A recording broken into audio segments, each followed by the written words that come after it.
suis désolé, mais la circulation est un peu compliquée dans cette ville en ce moment. Moi, j'ai choisi de vous parler d'une toute petite partie de ce qui fait les smart cities. Je vais vous parler de réseaux énergétiques intelligents, puisque dans notre région Provence-Alpes-Côte d'Azur, on a eu la chance d'être retenu par l'État français pour en devenir la vitrine mondiale. Et alors, j'ai pas tout entendu de ce que vous avez dit, mais sur ce type de sujet, bon, Provence-Alpes-Côte d'Azur, on a une relation, connexion naturelle avec le bassin méditerranéen et l'Afrique, puisqu'on est très souvent, en particulier sur la ville de Marseille, la porte d'entrée de ces échanges internationaux. Et on développe dans ces sujets, sur les réseaux électriques intelligents, on a un projet qui s'appelle FlexGrid, dans lequel d'ailleurs on a un projet un peu comparable dans la région Pays de Loire, Bretagne, qui s'appelle Smile, voilà, avec lesquels on s'est mis en partenariat, en particulier sur tout le portage international. Et je vais vous citer que deux exemples, parce que ce sont des exemples de ce que l'on veut faire en ayant un modèle économique qui fonctionne et que ce soit des projets qui soient reproductibles. Alors on a développé en particulier à la station des Ors ce qu'on a appelé une partie de la Smart Montagne, mais on a des stations de ski qui sont devenues intelligentes, en tout cas sur le plan énergétique.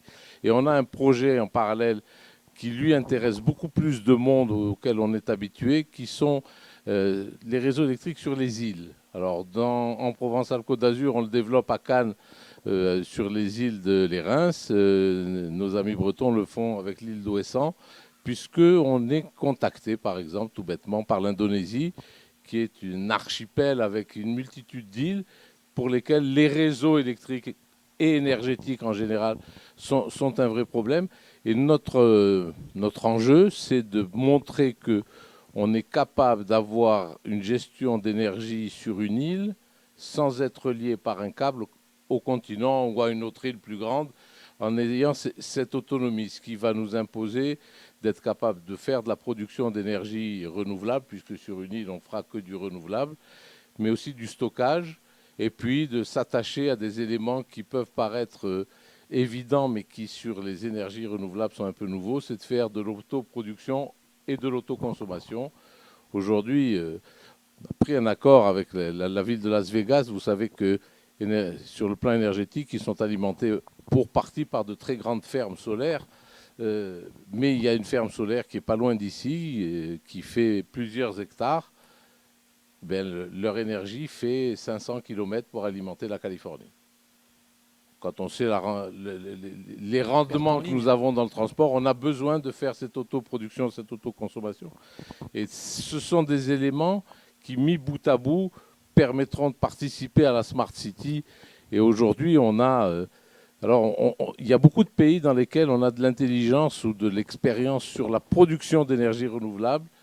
En France, on est capable d'importer, je pense, beaucoup d'intelligence à ces réseaux énergétiques qui ont besoin, dès qu'ils sont un peu gérés de manière, je qualifierais de pointue, de nous imposer bien sûr de la gestion de data extrêmement important. Et c'est un lien qui se fait avec d'autres services, mais aussi on se rend compte que simplement en gérant au plus près et au mieux, on économise de l'énergie puisque les gens consomment moins et que le meilleur kilowatt à gérer, c'est celui qu'on n'a pas consommé parce que c'est quand même le plus facile à faire. Et d'arriver à faire ces mix énergétiques aujourd'hui, puisqu'aujourd'hui on est en train de mélanger des éléments gazeux avec du gaz naturel pour en faire demain de l'énergie électrique. Et il y a de grands enjeux, de très grands enjeux même je dirais, sur le stockage, puisqu'en électricité, le défi d'aujourd'hui, c'est le stockage avec toutes ces composantes. Et je vous dis, Ok. ce dont je voulais vous parler sur cette Smart City, alors bien sûr, il y a tout ce qui touche au quotidien des villes. Moi, j'ai la chance d'habiter à Nice, qui a été retenue par des classements internationaux, quatrième Smart City du monde, devant une ville comme Singapour.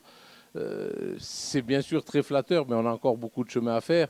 Quand on va à Dubaï, qui a une démarche énergétique importante, on se rend compte qu'on est loin du compte et qu'on a beaucoup de choses à échanger avec des niveaux de conception de la Smart City qui sont extrêmement compliqués. Quand on vous dit que Las Vegas est une ville à énergie, demain ils vont nous dire qu'elle est à énergie positive, on a un peu de mal à le croire quand on sait que le Oui. casino MGM consomme l'électricité d'une ville moyenne de 60 000 habitants. C'est Ça fait un peu délire. bizarre, mais enfin, ils arrivent sur leurs infrastructures à être 100% en énergie renouvelable, en partie avec du photovoltaïque et de l'éolien, plus un barrage qui n'est pas très loin d'ici. Mais enfin, déjà sur l'énergie des infrastructures urbaines, c'est déjà pas mal d'arriver à être en énergie renouvelable à 100%.